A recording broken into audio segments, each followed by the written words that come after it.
Hello दोस्तों, आशा करते हैं आप लोग बहुत अच्छे होंगे। द परफेक्ट स्टडी में आप सभी लोगों का बहुत बहुत स्वागत है। आज की क्लास में महान मनोवैज्ञानिक, अमेरिकन मनोवैज्ञानिक लॉरेंस कोहलबर्ग को समझने जा रहे हैं। देखिए, जब बच्चे बाल विकास की तैयारी करते हैं, सीटेट एग्जाम की तैयारी करते हैं या यूपी टेट या फिर सुपर टेट में, जहां आपको लॉरेंस कोहलबर्ग जी को पढ़ना है, थोड़ी सी एक समस्या यहां निकल के आ जाती है कि हम मोरल डायलेमा किसको माने और मोरल तर्कड़ा किसे हम लोग माने, रीजनिंग किसे माने। एक हमेशा ये क्वेश्चन बना रहता है। और ये टोटल जो तीन स्तर बताए थे, तो उसमें जो अलग अलग उनकी सब स्टेज, यानी हम कह सकते हैं टोटल जो 6 अवस्थाएं हुई थी, उनको समझने में एक समस्या उत्पन्न हो जाती है और क्वेश्चन गलत होना प्रारंभ हो जाते हैं। तो आज के क्लास में हम आप सभी से रिक्वेस्ट करेंगे कि जितने एफर्ट के साथ बाबू यहां पे लॉरेंस कोहलबर्ग को समझाएंगे,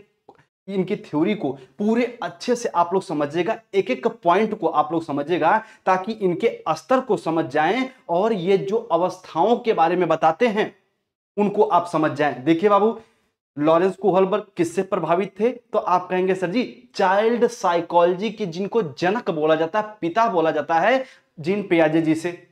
अब जीन पियाजे कहते हैं नैतिक विकास के लिए, अभी हम इंट्रोडक्शन देंगे क्लास का, पहले सुन लीजिए, नैतिक विकास के लिए परिस्थिति इंपॉर्टेंट है।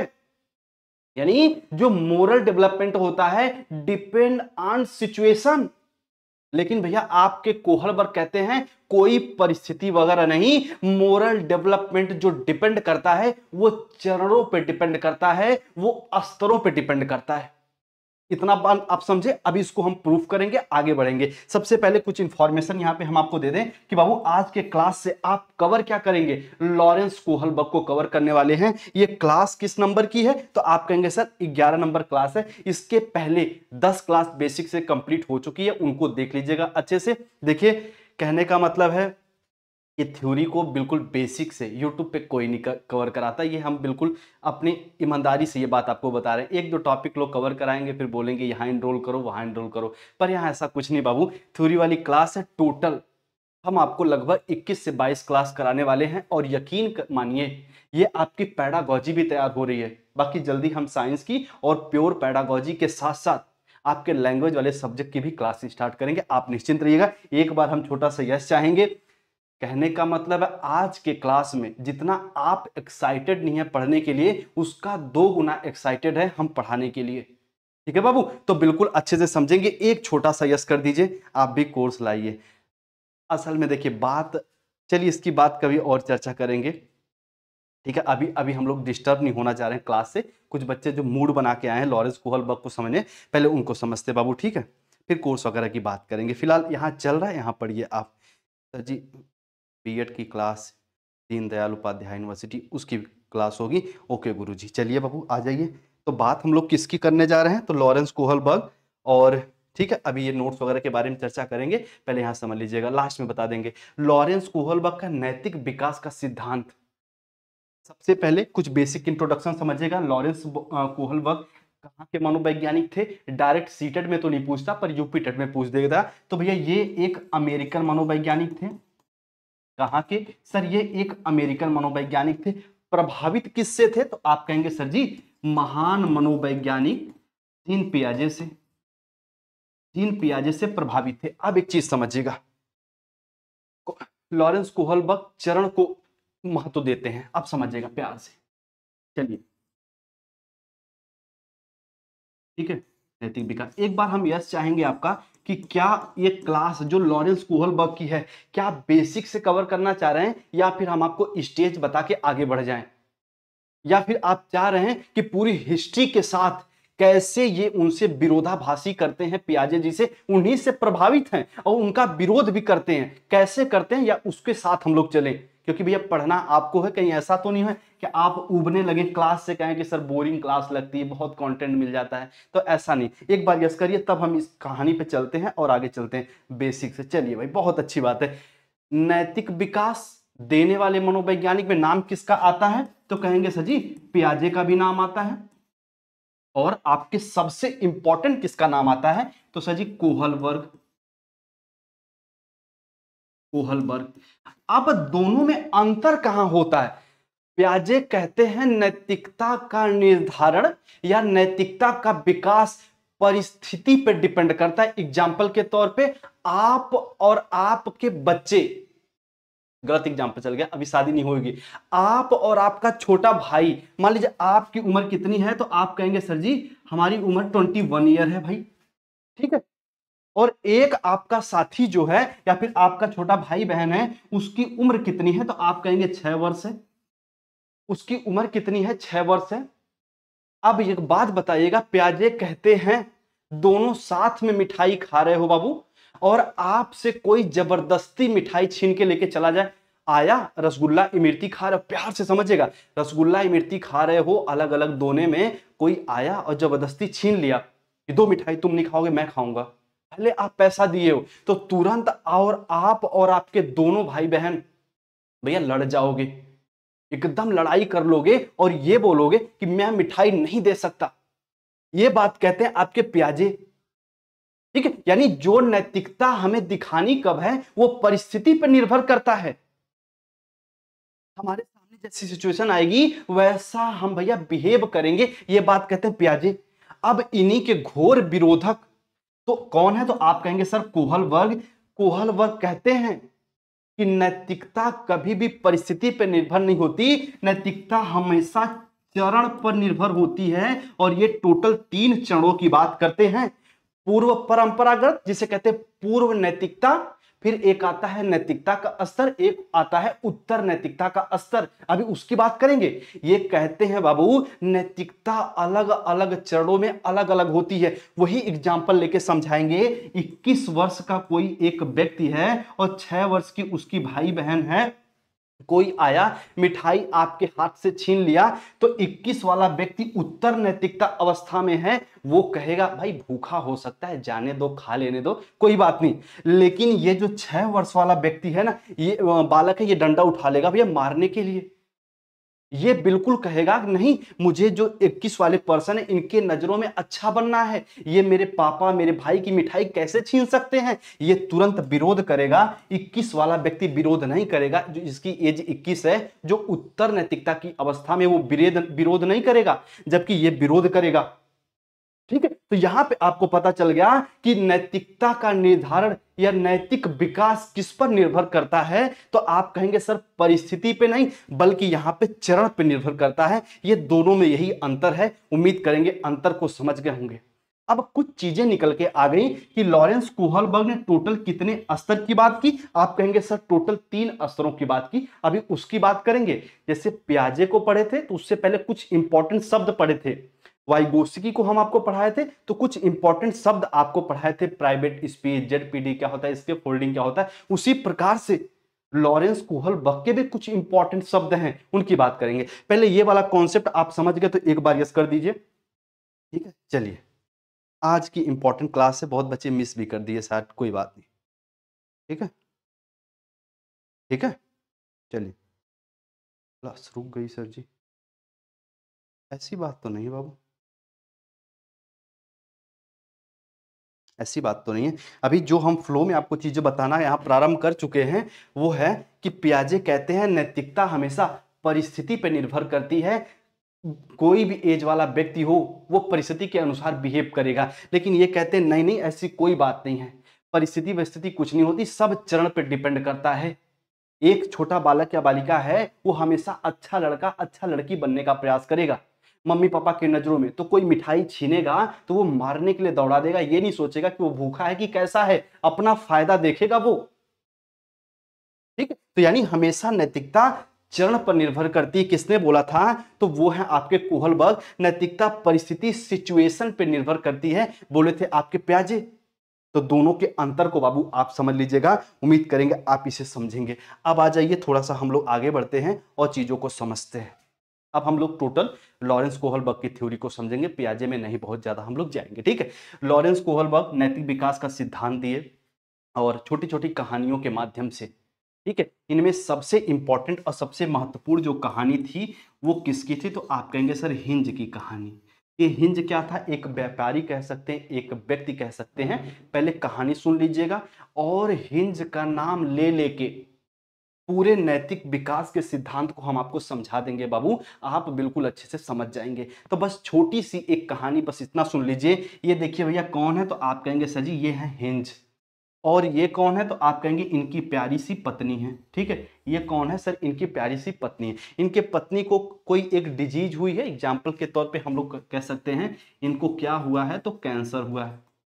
ठीक है, इनको क्या हुआ है, तो सर कैंसर हुआ है। और ये आपके हैं हिंज। ठीक है, कैंसर को ठीक करने के लिए चाहिए क्या, तो आप कहेंगे सर दवा। और वो दवा उस पूरे शहर में केवल एक डॉक्टर के पास है। और डॉक्टर ने उसकी जो फीस थी, मान लीजिए उसकी फीस थी मान लीजिए 50 रुपए। ठीक है, एक्चुअल फीस थी 50 रुपए, लेकिन डॉक्टर ने बढ़ाकर उसकी फीस कितनी कर दी, तो आप कहेंगे सर 50,000 रुपए कर दी। ठीक है, 50,000 रुपए कर दी। और इसके पास बहुत ज्यादा से ज्यादा होंगे तो 61, 62, 63 रुपए हैं बस हिंज के पास। अब इस बेचारे को चोरी करनी चाहिए कि नहीं? ठीक है, पहली बात। और दूसरी बात ये कि चोरी करनी चाहिए तो क्यों, उसका तर्क दीजिए। इसी तर्क, इसी कथन व निष्कर्ष के आधार पर नैतिक विकास का सिद्धांत दिए लॉरेंस कोहलबर्ग। बताओ, कहानी समझ गए तो ऐसा कर दीजिए हाँ सर समझ गए। ये हिंज व्यक्ति था और इसकी पत्नी बीमार थी, उसको कैंसर था। और जो दवा उसको ठीक कर सकती थी उसका दाम 50 रुपए से बढ़ा के एक डॉक्टर था, वो दुष्ट था इसका मतलब। और वो भैया 50,000 कर दिया, दुष्ट कह सकते हैं, या फिर वो अपने पूरे जीवन का जो एक्सपीरियंस है वो दवा बनाने में लगा दिया, तो दवा बन गई और 50,000 रुपए कर दिया उसकी दवा का दाम। अब ये व्यक्ति ले नहीं सकता, तो क्या इसे चोरी करनी चाहिए, और चोरी करनी चाहिए तो क्यों? ठीक है, यही बस इस पे है कि हमें चोरी करनी चाहिए तो क्यों, और यदि चोरी नहीं करनी चाहिए तो उसका कारण क्या हो सकता है, कौन से हम रूल, कौन से दंड को फॉलो करें, यानी चोरी करनी चाहिए या नहीं, इसी पे आधारित इनकी कहानी है। एक बार समझ गए हैं तो यस करिए, बाकी हम आगे बढ़ते हैं बाबू। ठीक है, ठीक है, चलिए एक बार आप समझ गए हैं। ठीक है, चलिए करनी चाहिए। अभी करनी चाहिए कि नहीं चाहिए, ये अपने बेस पे हम और आप नहीं सोचेंगे। लॉरेंस कोहल बच्चों के सामने सिचुएशन क्रिएट करते हैं। ठीक है, एक आभासी सिचुएशन क्रिएट करते हैं, बच्चे उसी कहानी को सुन सुन के उत्तर देते हैं और ये कहते हैं उसी के हिसाब से नैतिकता का विकास होगा। अब कहानी आप समझ गए, हिंज वाली कहानी समझ गए दवाई का। अब आ जाइए, सबसे पहले हम लोग यहां बढ़ते हैं। ठीक है बाबू, आइए। अब हम लोग यहां पे 3 शब्द लेंगे और इन्हीं तीनों शब्दों के आधार पर पूरी अवस्था आपको समझनी है। हिंज की स्टोरी समझिएगा, ये आपको समझ लेना है क्या, मोरल डायलमा, मोरल रीजनिंग और मोरल एक्शन को। ठीक है, नैतिक दुविधा पहले वाले शब्द से उठाते हैं और समझते हैं। नैतिक दुविधा क्या होती है, बेसिक एग्जांपल दे रहे हैं। ठीक है, मान लीजिए कोई ए पर्सन है, कोई बी पर्सन है। चलो ए और बी पर्सन से शायद कम समझें आप, थोड़ा सा आपके पारिवारिक बात हम लोग करें तो चीजें समझेंगे। ठीक है, कौन हुआ है, तो आप कहेंगे सर जी मम्मी, मम्मी और पापा। और मम्मी पापा में भैया बिल्कुल वार्तालाप होते होते वो वार्तालाप घमासान युद्ध में बदल गया। मतलब मुक्का लात वाला घमासान युद्ध नहीं, मतलब बातें बात में कि मेरा भाई ये किया, मम्मी कह रही मेरे भाई ये किए, मेरे भाई वो दिए, मेरे भाई वो दिए। अब पापा कह रहे हैं अरे भाई आपके भाई दिए तो हमारे भी तो कुछ दिए। यानी दोनों में कुछ ना कुछ भैया बातें हो रही, घमासान युद्ध हो गया। अब आपको किसका पक्ष लेना है, किसकी तरफ रहना है आपको? आप मान लीजिए ये आप हैं भाई। ठीक है, आपको मम्मी का साथ देना है कि आपको भैया पापा का साथ देना है? जो आप दुविधा में पड़ गए हैं वही है आपकी नैतिक दुविधा, वही है मोरल डायलेमा, इसी को कहते हैं असमंजस की अवस्था। ठीक है, अब बताओ इसको समझे क्या नैतिक दुविधा को, कि मम्मी पापा के लड़ाई में आपका पक्ष क्या होना चाहिए, आप मम्मी की तरफ हो या आप पापा की तरफ हो? इसी बीच के असमंजस्य को क्या बोला जाता है बाबू, तो वो है नैतिक दुविधा। अब हिंज के साथ जोड़ रहे हैं, हिंज को पत्नी की दवाई, पत्नी की जान बचाने के लिए चोरी करनी चाहिए या चोरी नहीं करनी चाहिए, इसी बीच के द्वंद्वता को आप कहते हैं नैतिक दुविधा। बताओ समझ गए क्या? ठीक है, इसको आप समझ गए तो एक बार यस कर दीजिए कि सर जी नैतिक दुविधा। अब इसी का हम पासवर्ड अगर कह सकते हैं तो ये हो गया आपका असमंजस, यानी हम बिल्कुल असमंजस में पड़ गए हैं कि हम कौन सा ऑप्शन चुने, मम्मी के साथ जाएं कि पापा के साथ जाएं, यानी चोरी करें कि ना करें। इसी को कहते हैं नैतिक दुविधा। मम्मी के साथ कैसे जाएं, पापा के साथ कैसे जाएं, उसी के बारे में हम सोच रहे हैं, तो वो है आपकी नैतिक दुविधा। अब आती है आपकी नैतिक तर्कड़ा, मोरल रीजनिंग। अब हम मम्मी पापा के बीच लड़ाई हो रही तो आप सोचते नहीं रहेंगे, लड़ाई को छुड़ाने का प्रयास करेंगे ना, किसी एक पक्ष का बात तो करेंगे ना, मम्मी की पक्ष लेंगे। तो मम्मी का जब आप पक्ष ले रहे हैं बाबू, तो हमेशा आप क्या देंगे, तो आप कहेंगे सर जी हम तर्क देंगे कि मम्मी पापा आप चुप हो जाइए, मम्मी सही हैं। तो अगर पापा से कह रहे हैं कि पापा आप चुप हो जाइए, तो तर्क दीजिए कि पापा चुप क्यों हो। यही है बाबू नैतिक तर्कड़ा।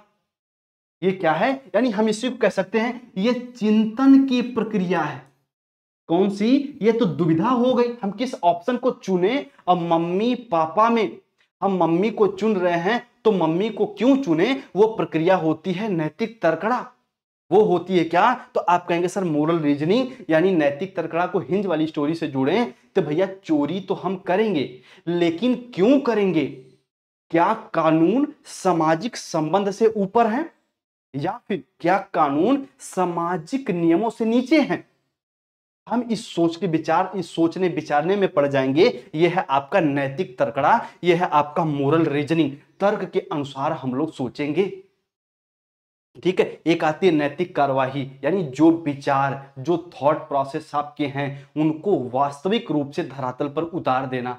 आप खुल के कह दोगे मैं तो मम्मी का साथ दूंगा, मैं तो पापा का साथ दूंगा। हिंज के बारे में कहें तो भैया मैं तो एक तरीके से चोरी करूंगा करूंगा क्योंकि मेरी पत्नी इंपॉर्टेंट है, मैं कानून देख लूंगा, जेल में खट लूंगा, पर मैं चोरी करूंगा तो करूंगा।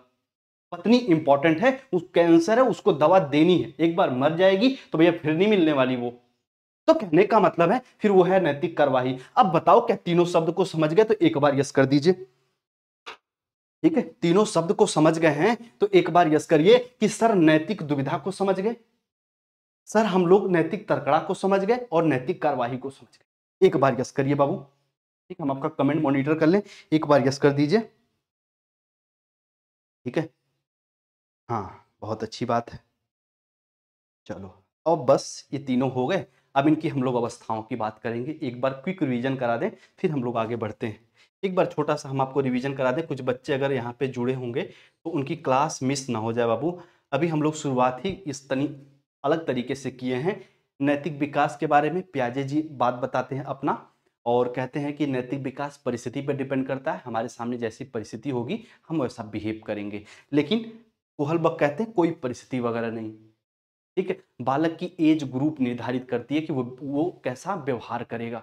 कभी किसी को खुश करने के लिए नैतिकता का प्रदर्शन करता है, कभी अपने लिए करता है, कभी समाज के लिए करता है, यानी वो चरणों पर निर्भर करता है। ये हमने अभी आपको अच्छे से समझा दिया। उसके बाद हम लोग ये पॉइंटों की बात करें। नैतिक दुविधा मतलब मम्मी पापा के बीच युद्ध हो रहा है, गृह युद्ध हो रहा है, और आप असमंजस की स्थिति में है, मैं किसका साथ दूं, तो वो है भैया नैतिक दुविधा। मैं हिंज के बारे में कहें तो चोरी करूं या ना करूं, वो है नैतिक दुविधा। अब नैतिक तर्कड़ा क्या है, किसी एक को चुनना। हम मम्मी का साथ देंगे, हम पापा का साथ देंगे, तो उनका साथ हम दे क्यों रहे हैं, ये क्यों वाले शब्द इसमें बताया जाता है। वो बालक इसमें क्यों जैसे प्रश्न का उत्तर करते थे। हम चोरी करेंगे तो बाबू आप चोरी क्यों करोगे, क्या पत्नी का जान बचाना इंपॉर्टेंट है या समाज द्वारा बनाए गए नियम को मानना इंपॉर्टेंट है, तो क्यों जैसे प्रश्न का जवाब देंगे आप नैतिक तर्कड़ा में, किसी एक विकल्प का चुनना। ठीक है, और नैतिक कार्यवाही, सही व गलत जो भी आप ऑप्शन चुने हो उसको वास्तविक रूप से आप क्रिया करो उस पे, वो है आपकी नैतिक कार्यवाही। बहुत अच्छी बात है भाई। ठीक है, चलिए चलिए बहुत अच्छी बात है। हिंज की कहानी बस याद रखिएगा, और हम लोग आगे बढ़ते हैं। अब लोग कोहलबर्ग के नैतिक विकास के स्तर की बात करें, हम लोग टोटल कितने स्तर थे, तो कभी कभी सीक्वेंस में पूछ लेता है। टोटल 3 स्तर की ये बात करते हैं। ठीक है, यानी प्री कन्वेंशनल स्टेज कौन सी, सबसे पहली आप याद रखिएगा बाबू, आपकी सबसे पहली कौन सी होती है, प्री प्री कन्वेंशनल स्टेज, उसके बाद एक आपकी होती है कन्वेंशनल स्टेज, फिर एक होती है आपकी कौन, तो आप कहेंगे पोस्ट कन्वेंशनल स्टेज। ठीक है, यानी टोटल इनके 3 स्तर की बात करें तो तीनों स्तर कौन कौन से होते हैं, तो पहला आपका है प्री कन्वेंशनल स्टेज, या जिसे हम कह सकते हैं पूर्व नैतिकता का स्तर या अवस्था भी कह सकते हैं समझने के लिए। उसके बाद आता है सेकंड नैतिकता का स्तर, और एक लास्ट में आता है बाबू पोस्ट कन्वेंशनल स्टेज या उत्तर परंपरागत अवस्था या स्तर। अच्छा, एक चीज और समझिएगा, लॉरेंस कोहलबर्ग जी का ऐसा मानना है केवल 4% व्यक्ति, अभी अभी 4% भी आपको कम लगने लगेगा, केवल 4% व्यक्ति ही आपके भैया पोस्ट कन्वेंशनल स्टेज में जा पाते हैं, या फिर कहें उत्तर रूढ़िगत स्तर, उत्तर नैतिकता की अवस्था में जा पाते हैं। केवल 4% लोग, एग्जाम्पल के तौर पे मंडेला जी हो गए, गांधी जी हो गए, जो कभी भी हिंसा का साथ दे ही नहीं सकते किसी भी सिचुएशन में। ये लोग भैया जो होते हैं वो उत्तर नैतिकता की अवस्था में जाते हैं। बाकी एग्जाम्पल के तौर पे हम कह रहे हैं, अब ऐसे ऐसे समझिएगा प्यार से, कैसे 4% लोग ही केवल जा पाते हैं। आपको दवा चुरानी है अपने पत्नी के लिए नहीं, किसी दूसरे के पत्नी के लिए। क्या कोई व्यक्ति दवा चुराएगा? कहेंगे सर चुराएगा, बिल्कुल चुराएगा। तो जो कह रहा है कि हाँ हम दवा चुराएंगे वो तो 4% में है। जो ये कह रहा है कि नहीं हम दवा नहीं चुराएंगे, क्योंकि जो उसका पति है हमारे ऊपर आक्षेप लगा सकता है कि भैया हमारी पत्नी के साथ इसका संबंध है, ये हमारी पत्नी के लिए दवा क्यों ला रहा है, हम मर गए क्या, हम भी तो जिंदा हैं, ये क्यों दवा चोरी करेगा, मैं करूंगा। और ये सब सोच के कोई व्यक्ति किसी महिला का हेल्प नहीं कर रहा है। यानी वो 4% में नहीं बल्कि वो 96% में है सामान्य लोगों के साथ। और जो व्यक्ति ये ना सोचे कि भैया वो चाहे मेरे गलत संबंध उसके साथ बना दे, समाज मुझे गलत नजरिए से देखने लगे, मैं इस सब चीज का ध्यान नहीं रखूंगा, मैं हमेशा सत्य का साथ दूंगा। मैं और वो औरत जान रही है कि हमारे संबंध कैसे हैं, मैं बस उसकी हेल्प करना चाह रहा हूं। ये चीज क्या है बाबू, 4% के अंतर्गत। ठीक है, और इस स्टेज में एक सामान्य व्यक्ति नहीं जा पाता, ये स्वाभाविक सी बात है। ठीक है, ये आप जान जान जाइएगा, यानी केवल 4% व्यक्ति ही आप कह सकते हैं पोस्ट कन्वेंशनल स्टेज में जाते हैं। ये बात हमेशा याद रखिएगा। यानी नैतिकता के चरम बिंदु पे कौन जाता है, जो एक मानसिक रूप से परिपक्व व्यक्ति होता है। ठीक है, तो कुछ चीजों को समझिएगा। आइए, ये टोटल 3 स्टेज की बात हम लोग किए, अब हम लोग यहां पे एक एक को उठाएंगे और अच्छे से हम लोग यहां पे समझेंगे। सबसे पहला यहां पे स्तर की बात करें, अगर आपसे एग्जाम में स्तर पूछे तो आप लगाएंगे 3, अवस्था पूछे तो 6। ठीक है, यानी अलग अलग स्तर में अलग अलग स्टेज है, एक स्तर में 2 अवस्थाएं आती हैं। ठीक है, सबसे पहला आपका है, इसका अलग अलग नाम जान लीजिएगा, प्राक रूढ़िगत नैतिकता का स्तर, पूर्व परंपरागत स्तर और पूर्व नैतिकता का स्तर। ठीक है, इसको हम बाबू ऐसे समझाते हैं अपनी क्लास वगैरह में कि बच्चे कभी भूल ही नहीं पाते। कैसे, एग्जाम्पल के तौर पे बस इतना समझेंगे, तोड़ दीजिए इसको। सर किसको तोड़ना है, बस इसको तोड़ दीजिए।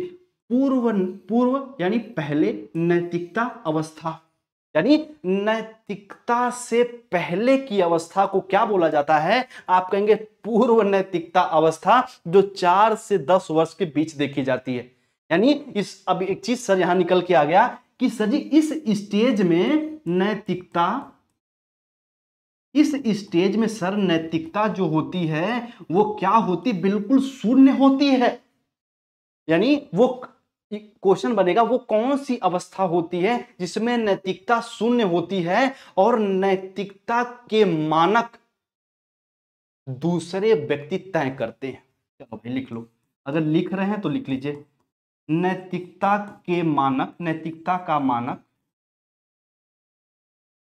दूसरे दूसरे लोग तय करते हैं, तय करते हैं बाबू, ये याद रखिएगा।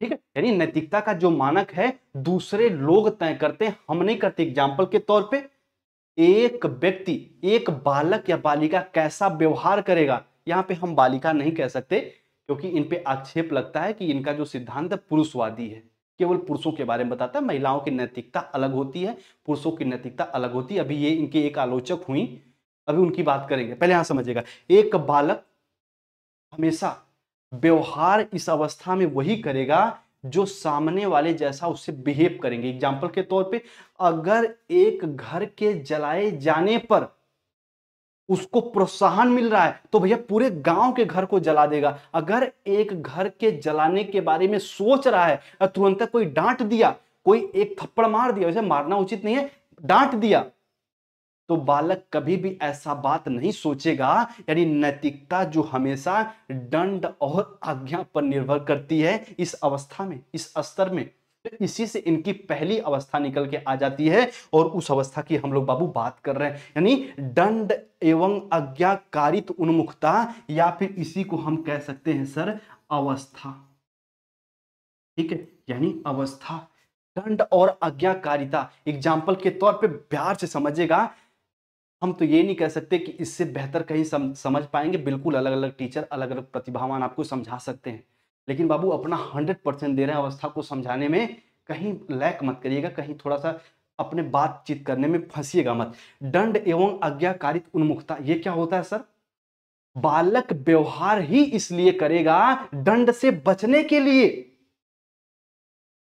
जैसे एग्जाम्पल के तौर पे, चोरी करना गलत है या सही हमको कुछ मतलब नहीं है, हम चोरी इसलिए नहीं करेंगे क्योंकि भैया चोरी करना कानूनन अपराध है, चोरी करने पर दंड मिलता है। अच्छा, ये निर्धारित कहां से हुआ है? मेहमान आए घर में, बिस्कुट आया भाई, ठीक है, बिस्कुट आ गया और कोई कि बिना मम्मी से पूछे खा लिए। अब मम्मी आके किचन में डांट रही हैं। अब उसको पता चले कभी भी हमें बिस्कुट चुरा के नहीं खाना है, हमें पूछ के खाना है। क्या गलत क्या सही हमें कुछ नहीं मतलब, हमें बस दंड से बचना है। अब हिंज वाली अगर स्टोरी से जोड़ें तो क्या बताइए, इस अवस्था में बच्चा चोरी करेगा कि नहीं करेगा? मैं आपसे उत्तर चाहूंगा बाबू। ए ऑप्शन जी, चोरी करेगा, जी चोरी करेगा। बी ऑप्शन सर चोरी, अब बार बार ये हम नहीं लिखेंगे, ए बी लिख के समझाएंगे बाबू, ठीक है, बार बार नहीं लिखेंगे। चोरी नहीं करेगा सर, चोरी जो है वो नहीं करेगा इस अवस्था में। बस अगर इसका उत्तर दे गए ना तो पूरा जो पसीना यहां बहाया जा रहा है उसका आप निष्कर्ष निकाल लेंगे बाबू, ठीक है। अगर ये आप उत्तर दे दिए सर चोरी करेगा, धन है भैया आपको, आपको सादर दंडवत प्रणाम, ठीक है। चलिए, बहुत अच्छी बात है, सर चोरी करेगा, ठीक है। चलिए, बहुत अच्छी बात, बहुत अच्छा। शुभम चोरी करेगा, इसका मतलब हम कहीं समझाने में यहाँ समस्या कर रहे हैं। चोरी करेगा, उसको ये अच्छे से पता है कि भैया कोई गलत कार्य करने पर हमें दंड मिलेगा। अब किसी की जान बचे या जान ना बचे हमें उससे कुछ नहीं मतलब है, बस हमें चोरी नहीं करनी है क्योंकि चोरी करने पर दंड मिलता है। तो इस अवस्था में बालक चोरी नहीं करेगा। कैसे आप यहां पे बाबू गलती कर दिए, ठीक है। इस अवस्था में बच्चा चोरी नहीं करेगा क्योंकि चोरी करने पर संभवतः हमेशा दंड मिलता है, कोई गलत कार्य करने पर दंड मिलता है। और उसे पता चल गया कि किसी का ताला तोड़ के अगर हम दवा चुरा के ला रहे हैं तो भैया ये गलत है। वो कहेगा कि हिंज को चोरी नहीं करनी चाहिए क्योंकि चोरी करना एक अपराध है, चोरी करने पर लोग उसे बुरा कहेंगे, ठीक है। यानी मानक हमेशा इसमें दूसरे तय करते हैं बाबू, यही हम आपको खूब बताए हैं कि मानक हमेशा दूसरे तय करते हैं और दूसरों मानक यही कहते हैं कि चोरी करना पाप है, चोरी नहीं करना है। हर धर्म हर शिक्षा में सिखाया जाता है। तो बच्चा क्या कभी चोरी करेगा? सर नहीं करेगा। कैसे उत्तर गलत कर सकते हैं आप लोग बाबू, ठीक है, नहीं करेगा, ठीक है। सर चोरी की जगह, ठीक है, चलो ठीक है। हाँ, चोरी चारी होता है ना बाबू, ठीक है, ठीक है। पता है, चोरी चारी मत किया करिए। जैसे पानी वानी, वानी का कोई मतलब नहीं है पर पानी का मतलब है, तो चोरी चारी मत किया करिए, ठीक है। बताइए क्या कभी चोरी करेगा? सर कभी नहीं चोरी करेगा, मार के डर से चोरी नहीं करेगा। ये इनकी पहली अवस्था है। सीटेट के एग्जाम में बार बार क्वेश्चन बनता है। जब एक बालक या बालिका दंड और आज्ञा के कारण अपने नैतिकता का प्रदर्शन करते हैं, जब क्वेश्चन कराएंगे तो और बेहतर क्लियर होगा, तो वो कौन सी अवस्था है? तो सर जी वो पहली अवस्था है, यानी वो हम कह सकते हैं पूर्व नैतिकता की पहली अवस्था है, दंड एवं आज्ञाकारिता की अवस्था। मत इसको भूलिएगा, इसमें कभी भी बालक चोरी नहीं करेगा। ठीक है, इसमें क्या करेगा? तो चोरी नहीं करेगा।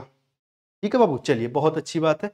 अब आ जाइए दूसरे की बात करें हम लोग, यानी जो इसकी सब स्टेज है। पहला जो अभी तो हम लोग पहला स्तर कवर कर रहे हैं, पूर्व नैतिकता स्तर, यानी नैतिकता से पहले की अवस्था। अब इसमें जो आपका सब स्टेज है वो है आपका व्यक्तिगत और विनिमय, यांत्रिक सापेक्ष यहाँ पे नैतिकता। यानी इसका पासवर्ड हम ऐसे लिख सकते हैं, मान लीजिए इसके पासवर्ड को कह सकते हैं जैसे को तैसा। क्या बाबू? तो आप कहेंगे सर जैसे को तैसा, जैसे को तैसा, जैसे को तैसा। अगर वो डॉक्टर, अब इसमें उत्तर करिए चोरी करेगा कि नहीं, ए बी में उत्तर करिए। अगर वो डॉक्टर दवा नहीं दे रहा है तो वो यानी वो गलत कर रहा है, अब उसको हम उसी जवाब में उत्तर देंगे। यानी जैसे को तैसा, वो दवा नहीं दे रहा, हम चोरी करेंगे।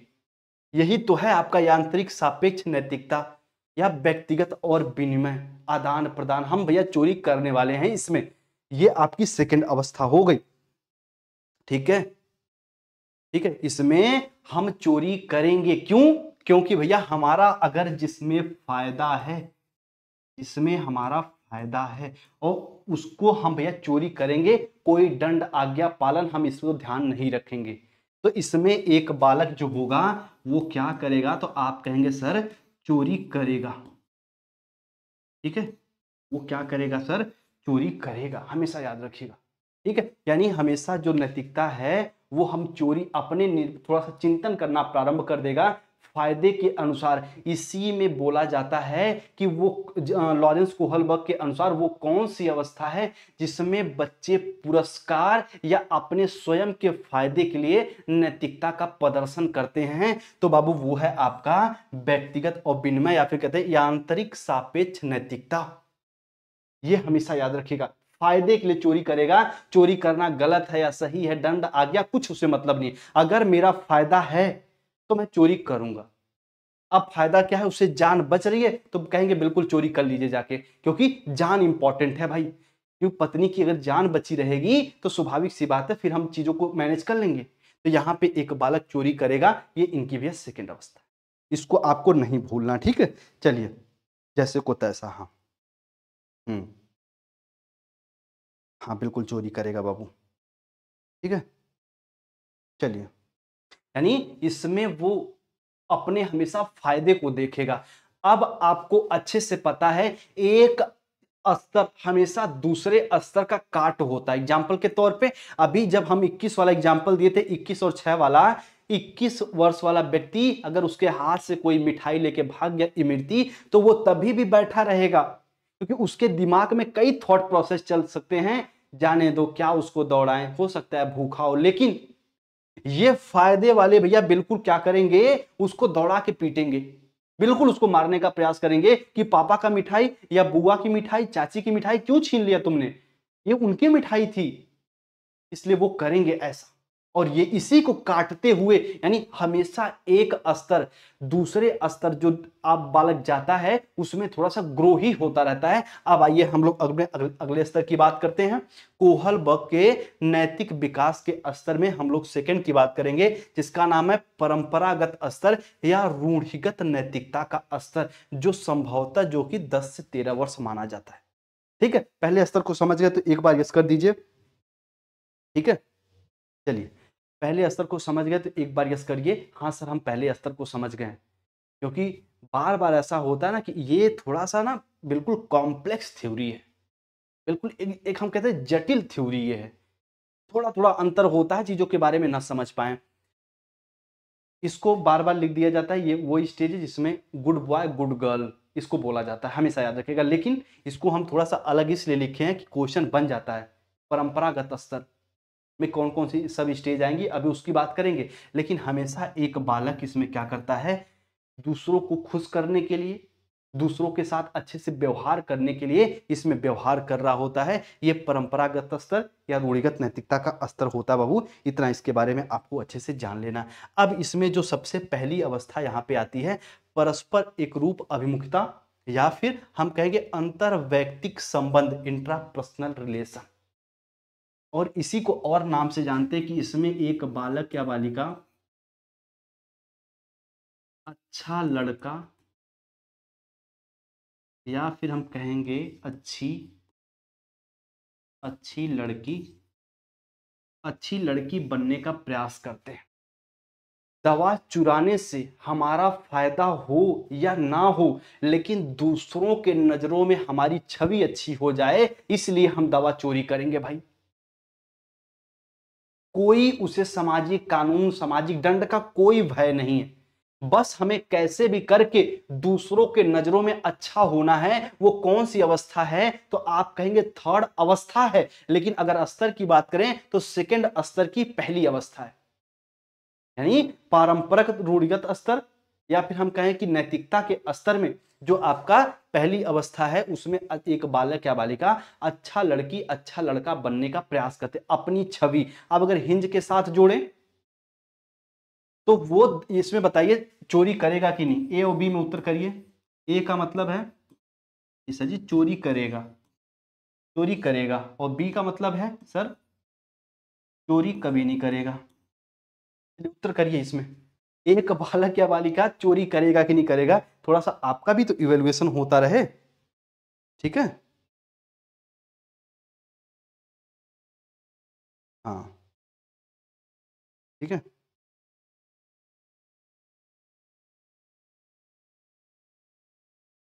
सुषमा कह रही है सर कोहलबर्ग ने चिंपैंजी पर प्रयोग किया था।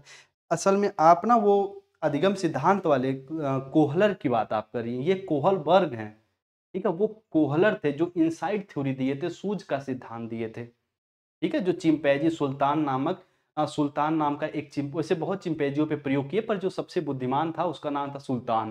देखो कितना नाम खतरनाक था, सुल्तान। तो वो सुल्तान पे प्रयोग किए थे, ठीक है। ये कोहल वर्ग है जो नैतिक विकास का सिद्धांत दिए थे, ठीक है। ये आपको बताना है भाई। वो अच्छा लड़का अच्छा लड़की बनने के लिए चोरी करेगा, ठीक है। वो हमेशा क्या करेगा, तो चोरी करेगा। एग्जाम्पल के तौर पे बाबू इतना समझ लीजिएगा, कोई कह रहा है कि बाबू आप जाओ बैंक लूट के लाओ, तब मैं मानूंगा या मानूंगी कि तुम मेरे सबसे अच्छे बॉयफ्रेंड हो अब तक में से। ये ज्यादा हो गया ना, कोई बात नहीं। बाबू आप जाओ बैंक लूट के लाओ और तब मैं तुम्हें मानूंगी कि तुम मेरे अच्छे बॉयफ्रेंड अब जाके बने हो। अभी मेरा पहला बॉयफ्रेंड है और तुम हो, और तुम बड़े अच्छे हो, तब मैं मानूंगी। और वो कुछ नहीं सोचेगा, सीधे बैंक में घुस जाएगा, भले जाता पकड़ा जाए लेकिन बैंक जाएगा जरूर, चोरी करेगा जरूर, चोरी करने का प्रयास करेगा जरूर। अब हिंज की स्टोरी से जोड़ें तो बिल्कुल बाबू वो चोरी करने का प्रयास करेगा। क्यों? क्योंकि अपने पत्नी के नजरों में अच्छा पति बनने के लिए। तो वो बच्चे बोलेंगे बिल्कुल इस स्तर में आते आते कि 10 से 13 वर्ष में कि सर जी वो चोरी करेगा, वो बिल्कुल करेगा, वो चोरी करेगा, बैंक लूटेगा अपनी हम सफर के लिए, ठीक है। तो ये चीजें ऐसे कहते हैं कि हमें मालूम है कि यहाँ तक आते आते कई नदियां सूख जाती हैं, यहाँ तक आते आते कई नदियां सूख जाती, हमें मालूम है पानी कहाँ ठहरा होगा, रवानी कहाँ ठहरी होगी। रवानी मतलब बहाव, ठीक है, प्रगति। तो बहाव कहाँ रुका होगा, रवानी। तो ये चीजें हैं, ठीक है। तो अच्छा लड़का अच्छा लड़की बनने का प्रयास करता है परस्पर एक रूप अभिमुखता में या फिर इंट्रापर्सनल रिलेशन में। वो हमेशा दूसरों के लिए कार्य करेगा, कोई फायदा वायदा नहीं। अब कहोगे सर जी अभी तो आप बहुत हम सफर का एग्जाम्पल दिए, कुछ और दीजिए। बस में आप जा रहे हैं भाई, कोई 80 साल का मान लीजिए ये आप हो भैया, बस में बिल्कुल बैठे हो और ये ड्राइवर वाइवर है, 80 साल का व्यक्ति कोई गेट से चढ़ा, उसकी उम्र 80 साल है और आप अभी हो मान लीजिए यहां पे 11 वर्ष के, तुरंत आप उठ के खड़े हो जाओगे, खड़ा होके कहोगे आंटी जी आइए बैठ जाइए, अंकल जी आइए बैठ जाइए, दादा दादी आके बैठ जाइए। अब उनको बैठाने में आपका कोई फायदा नहीं है। ऐसा नहीं कि उनको बैठा दिए तो आपका किराया रिटर्न हो जाएगा, नहीं, कोई फायदा नहीं है। अब इसी एक चीज यहां पे बाबू देख रहे थे कि वो व्यवहार क्यों कर रहा है। हमेशा यहां पे आप कहेंगे कि वो जैसे को तैसा या फायदा देख के व्यवहार कर रहा है, हमेशा फायदा देख के व्यवहार करेगा। यानी यहां पे वो चोरी कर रहा है क्योंकि चोरी करने से उसकी पत्नी की जान बच रही है। अगर उसकी पत्नी की जान नहीं बचती तो भैया चोरी नहीं करता वो, ठीक है। यानी कहने का मतलब फायदा देख के ही वो चोरी कर रहा है। और यहां पे अब यहां पे ऐसे समझ लीजिएगा, 80 साल की औरत को सीट देने से क्या किसी एक बालक का बस का किराया रिटर्न होगा? नहीं होगा। बस उसको क्या होगा कि जो आसपास के लोग हैं कहेंगे, अप्रिशिएट करेंगे, बाबू आप अच्छा किए, आप तो बड़े अच्छे हो, आपके माता पिता बड़े अच्छे हैं, अरे इनको संस्कार बड़ा अच्छा मिला है, देखो कैसे चमकती हुई बच्ची है, देखो कैसे चमकता हुआ बच्चा है। बिल्कुल ऐसे लोग कहने लगेंगे और आप बिल्कुल पुलकित होकर ट्रेन बस से ही उतर जाओगे कि चलो दो चार लोग और चढ़ जाए, हम उतर ही जाते हैं, ठीक है। तो कहने का मतलब एग्जाम्पल के तौर पे ये भी है, कोई जैसे अब इसको और समझिए, कोई एक कि कोई आंटी वांटी कह दी बाबू एक बाल्टी पानी लेके आ जाओ, आप लेके आ गए, अरे हमारा बच्चा बहुत अच्छे हो, जाओ एक बाल्टी और लेके आ जाओ, बिना कुछ सोचे फिर जाके एक बाल्टी लेके आ जाएगा। और आप कहोगे जब सर पहली स्तर की जब दूसरी अवस्था में था वो, वहां पे पानी वानी नहीं लाएगा, अगर पानी लाने से मिठाई मिलेगी, पुरस्कार मिलेगा, तब वो लाएगा। अगर पानी लेके आया, एक लड्डू मिल गया, इमरती मिलेगी, तो भैया एक बाल्टी और लेके आएगा। अगर कुछ नहीं मिल रहा है, प्रोत्साहन से उसका कुछ नहीं होगा। लेकिन यहाँ पे अच्छा लड़का अच्छा लड़की अपनी छवि सुधारने का प्रयास करता है, वो है आपका परस्पर एकरूप अभिमुखता या फिर इंट्रापर्सनल स्टेज, या फिर हम कहेंगे सर अवस्था या रिलेशन, ठीक है। इसको कभी मत भूलिएगा बाबू। उम्मीद करेंगे ये सब चीजों को समझ गए होंगे, ठीक है। चलिए बहुत अच्छी बात है सर, ठीक है। पति भी तो, अरे गजब है यार, पति पत्नी की बीमार है, पत्नी अभी किसी हॉस्पिटल में है, घर में एडमिट है, उसको चोरी करने के लिए कहोगे, गजब इंसान है, ठीक है, समझिएगा। चलिए एक आता है आपका कानून एवं व्यवस्था। किसी की भैया महबूबा कह दी जाओ बाबू बैंक लूट के लाओ, तभी मेरे लिए अच्छे आप रांझा कहलाओगे। आप कहोगे पागल हो क्या यार, मैं बैंक लूटूंगा? आपके नजरों में हमें अच्छा अब बुरा नहीं बनना है, बस हमको कानून का पालन करना है। जैसे कहते हैं ना कि बहुत ऐसी दोस्त होते हैं, मतलब गर्ल्स भी होती है, बॉयज भी होती है, वो हमेशा जज करते रहते हैं कि आप अगर मेरे लिए ये कार्य कर दोगे तभी आप मेरे लिए सबसे बेस्ट रहोगे। एग्जाम्पल के तौर पे आप जाइए बैंक में, अब बाबू बैंक लूट के लाइए ढेर सारा पैसा, तब मैं मानूंगी कि आप अब तक में से हमारे सबसे अच्छे बॉयफ्रेंड हैं, या फिर बॉयफ्रेंड मतलब लड़का दोस्त, तो आप मेरे सबसे अच्छे बॉयफ्रेंड हैं। तो तुरंत इस अवस्था में आते आते बाबू, यानी अधिकार संरक्षण अभिमुखता कानून एवं व्यवस्था की अवस्था, इसमें तुरंत मना कर देगा, भैया हमको आप तक का सबसे बुरा बॉयफ्रेंड मान लो, हम बैंक नहीं लूटेंगे। क्या पता हम बैंक लूट के लाएं, हमको 14 साल की जेल हो गई और यहाँ पे आप नए हम सफर के साथ, तो हमारा क्या ही फायदा। तो हम बैंक वैंक नहीं लूटेंगे, क्योंकि हम यहाँ पे कानून का पालन करेंगे, चाहे यहाँ पे कोई चीज गलत हो या सही हो, हमको नहीं मतलब, बस हम कानून जो बनाया गया है उसको फॉलो करेंगे। अब यहाँ पे बता दीजिए कि ऑप्शन नंबर ए होगा कि बी होगा, ठीक है। इतना इतना इतना एग्जाम्पल देने के बाद अगर उत्तर गलत मत करिएगा, नहीं तो बाबू यहाँ से कूद के आएंगे आपके यहाँ, ठीक है। अरे इतना क्लियर ना कीजिए, हाँ हाँ बिल्कुल बिल्कुल बिल्कुल, चलिए कोई बात नहीं। चलो बताओ यहाँ पे, बताइए बताइए, चोरी करेगा कि नहीं करेगा? चोरी, ए वाला ऑप्शन क्या है सर? चोरी तो करेगा मेरा वाला, ठीक है सर, चोरी तो करेगा किसी भी कंडीशन में, क्योंकि मैंने बोला है, ठीक है सर। बड़ा ढीठ टाइप का है, चोरी तो कब्बो नहीं करेगा, चोरी नहीं करेगा, क्योंकि सर जी उसको कानून का पालन करना आता है, सर चोरी नहीं करेगा भाई। जी किसी भी कंडीशन में मेरे पति या मेरा वाला या मेरे हमसफर जी चोरी नहीं करेंगे।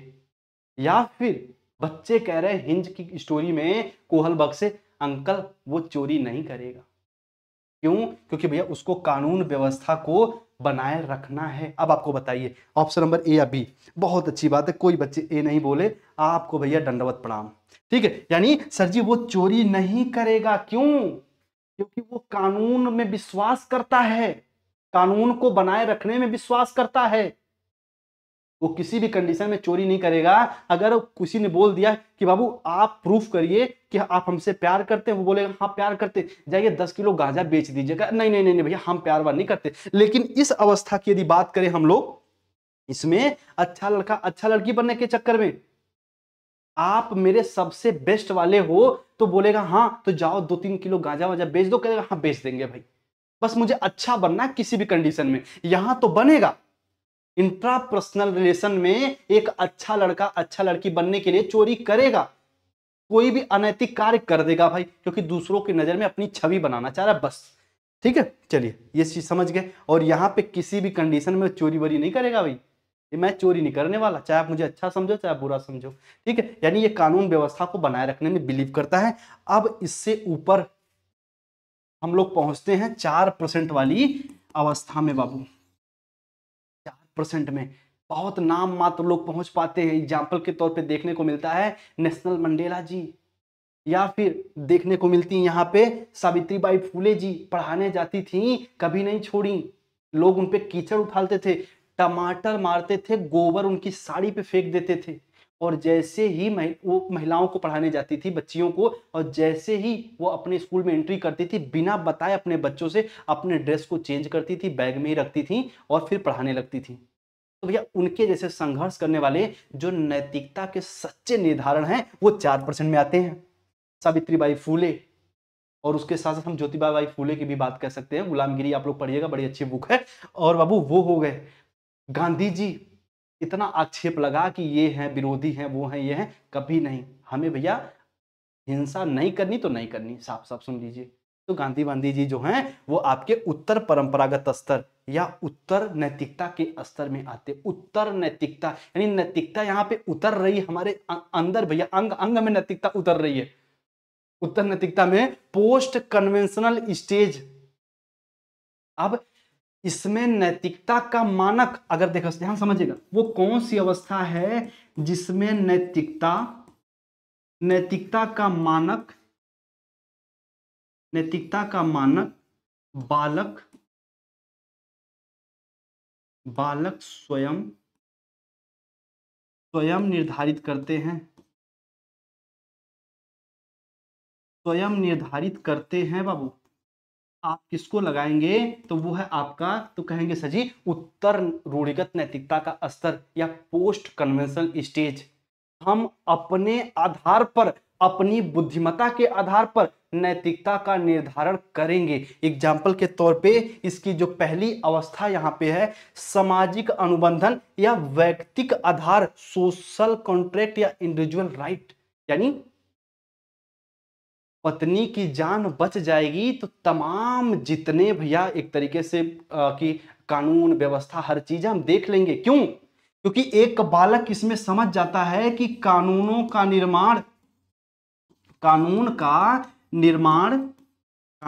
निर्माण समाज से होता है। किससे बाबू? तो आप कहेंगे सर समाज से होता है,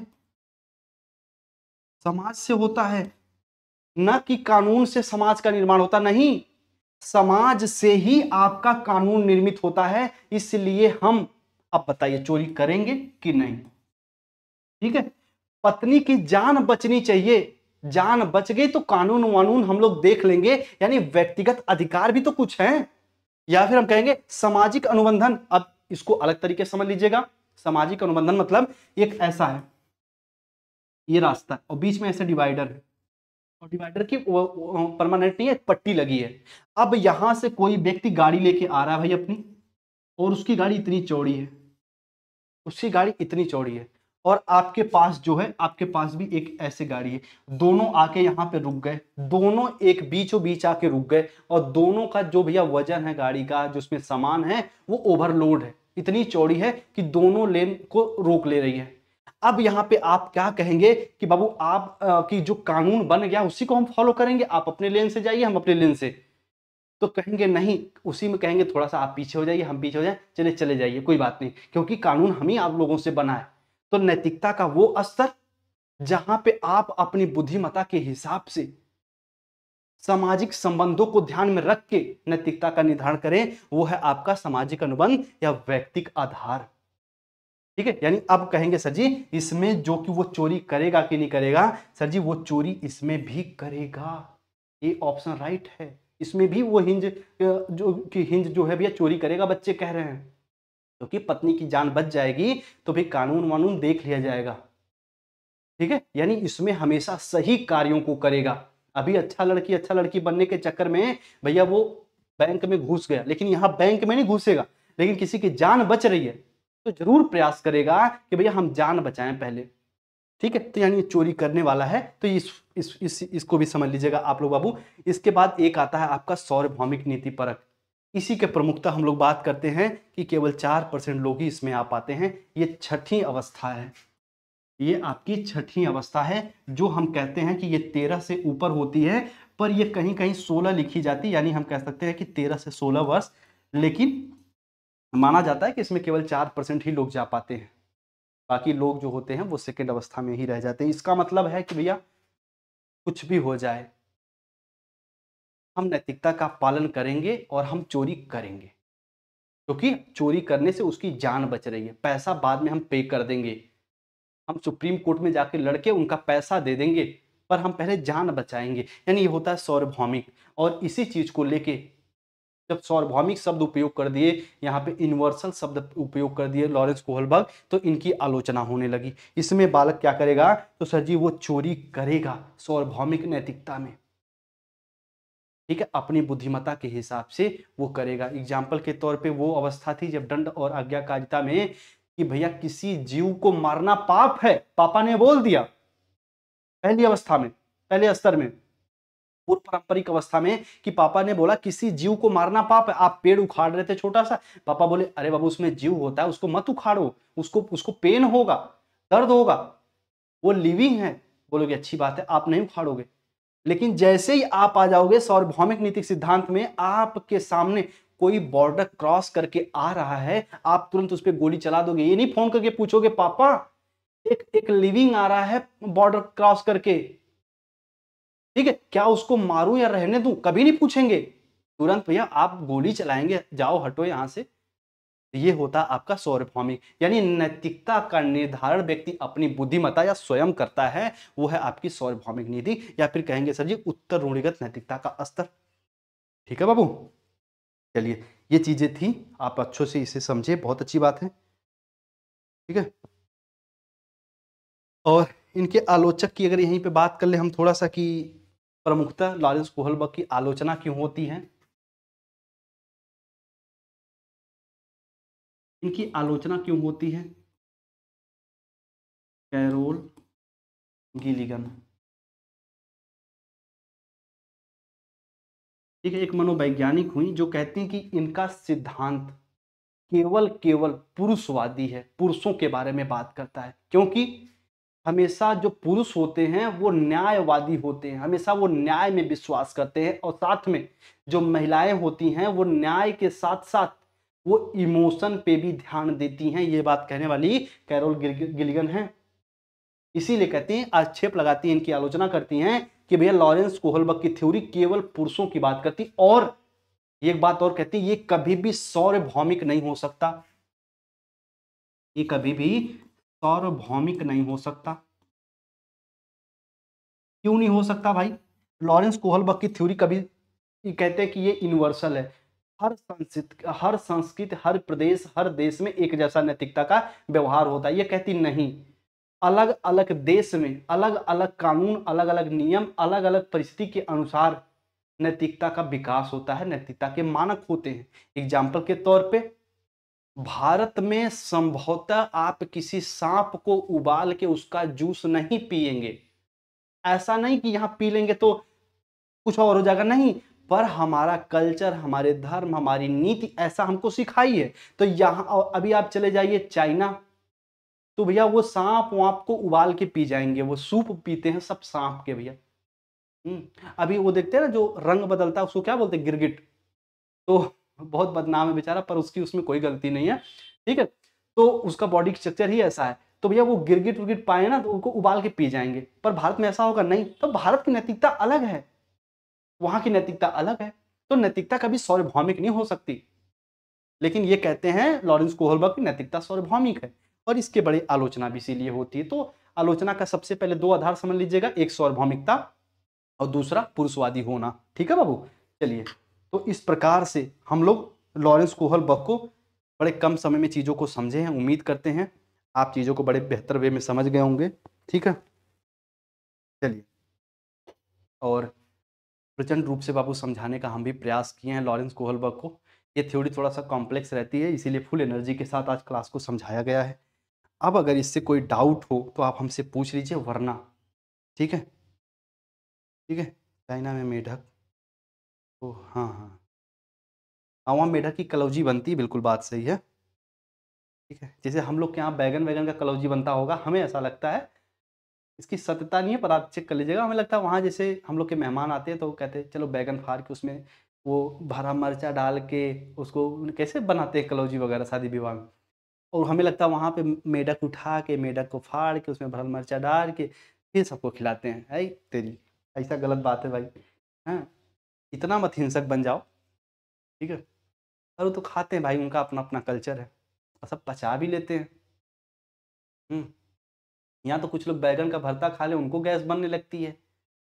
ठीक है, और वो कैसे सांप वाप खा के घड़ियाल उड़ियाल खा लेते हैं भैया सब। हैं? हम लोग क्या, तो शाम को पूछा जाता है आज क्या बनेगा, तो मम्मी कहती चलो दाल बना लेते, चावल बना। आज क्या बनेगा, मम्मी आज मेढक लेके आऊँ, मेढक बना दो ना मम्मी। मम्मी आज वो लेके आऊँ, क्या बोलते हैं उस, गिरगिट लेके आऊँ, उसे बना दीजिए।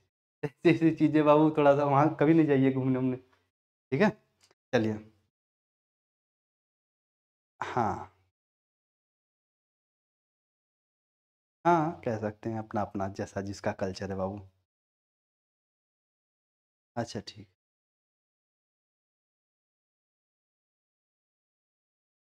ठीक है,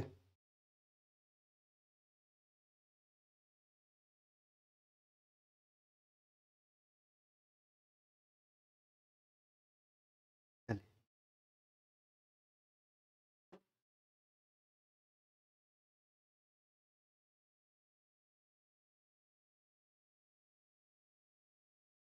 चलिए, अच्छी बात है। आप लोग अपना ख्याल रखिए, जहाँ पे रहिए सेफ सुरक्षित रहिए। हम लोग मिलते हैं अपनी अगली क्लास में। और आप में से ये प्लेलिस्ट बना दिए हैं बाबू, यहाँ पे देखिए सीटर दिसंबर 2024 प्लेलिस्ट से आप चीज़ों को देख लीजिएगा। और जो बच्चे नोट्स वगैरह नहीं लिए हैं, इस नंबर पे कांटेक्ट करके नोट्स भी ले लीजिएगा। इसमें हम सब एनसीईआरटी की समरी भी ऐड किए हैं, और 5 फुल लेंथ टेस्ट जो बीएड में मॉडल पेपर जैसा दिया जाता था सेम वैसा फुल लेंथ टेस्ट। ठीक है, लगभग एक फुल लेंथ टेस्ट रेडी हो गया है, और ये हम सेंड भी कर देंगे। बाकी आप भी इस पे संपर्क करके ले लीजिएगा, चाहे पेपर 1 पेपर 2 जो भी चीज़ें होंगी। ठीक है, व्हाट्सएप पे कांटेक्ट कर लेंगे, चीज़ें मिल जाएंगी। चलिए, आप लोग अपना ख्याल रखिए बाबू। उम्मीद करते हैं लॉरेंस कोहलबर्ग को बेहतर वे में समझेंगे, और क्लास अच्छी रही होगी। ठीक है, आप लोग अपना ख्याल रखिए, जहाँ पे रहिए सेफ सुरक्षित रहिए। और जल्दी ही हम 2 क्लास चलाने वाले हैं, एक शाम को 7 या 8 बजे क्लास चलाएंगे, ताकि जल्दी चीज़ों को और कवर किया जाए, ज़्यादा से ज़्यादा क्वेश्चन को मॉनिटर किया जाए। और सीटेट में क्वेश्चन का खेल है, थोड़ा सा थ्योरी का भी खेल है। और ठीक है, बाकी एनसीईआरटी के कुछ बुक हैं, हम कुछ बच्चों को भेज दिए हैं। यदि आपको अभी तक नहीं मिला है तो आप भी व्हाट्सएप पे संपर्क करके ले लीजिएगा। और एनसीईआरटी का कोई फीस वगैरह नहीं, वो तो आप व्हाट्सएप पे मैसेज करेंगे सर ये एनसीईआरटी बुक हम आपको प्रोवाइड करा देंगे बाबू। ठीक है, चलिए, बाकी जो प्रयास हो सकता है बिल्कुल हम करेंगे ईमानदारी से। और क्लास से भी आप कवर कर सकते हैं, सारी चीज़ें हम आपको दे रहे हैं। ठीक है, चलिए। चलिए, जहाँ रहिए सेफ सुरक्षित रहिए, और उम्मीद करते हैं और इस पसीने वाले संघर्ष का आप भरपूर तरीके से उपयोग करेंगे अपने एग्ज़ाम हॉल में। ठीक है। चलिए किसी एग्जाम्पल किसी मैसेज से अगर थोड़ा बहुत भी आहत हुए होंगे तो भैया माफ़ी चाहेंगे, बस समझाने का पर्पज होता है। और चलिए आप लोग अपना ख्याल रखिए। आप सभी को नमस्ते, जय हिंद।